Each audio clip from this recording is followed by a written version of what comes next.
Okay, cheese! Kampay! Kampay! Ewan ko ba naman kung bakit kampay ang sinabi. Nasa Korean restaurant tayo. Andito nga pala kami sa Jangke, sa may Kalayaan Avenue. Tinry namin ito. Ang unang order na lumabas ay itong tansuyok. Pork siya, pork cutlets. Tapos may sauce lang siya. Kumuha rin kami nitong soup. Ang sarap nito, clear soup siya, sobrang masarap. Wala kaming kinuwang mga spicy, pero yon masarap talaga yon. Tapos ito, ordering kami ng fried rice na may mga seafood. Ang sarap niya, grabe. Tapos meron din kaming mandu, fried mandu.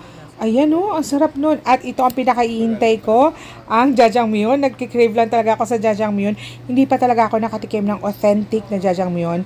Dito ko pala siya matitikman. Ang sarap niya. Kasi yung natitikman ko mga instant na jjajangmyeon, mapait. Ito sobrang sakto lang yung lasa. Ang chewy din ng noodles. Ayan. Tapos may mga sahog din siya ng mga pork tsaka vegetables. Ito nga. Tikman mo. Tikman mo. Jjajangmyeon.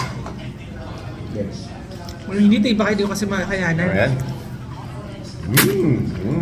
Putulin mo naman. Huwag naman dire-diretso. Sarap. Ano? All in all, sulit. Ang sarap. Babalikan ko. Thank you for watching. Bye!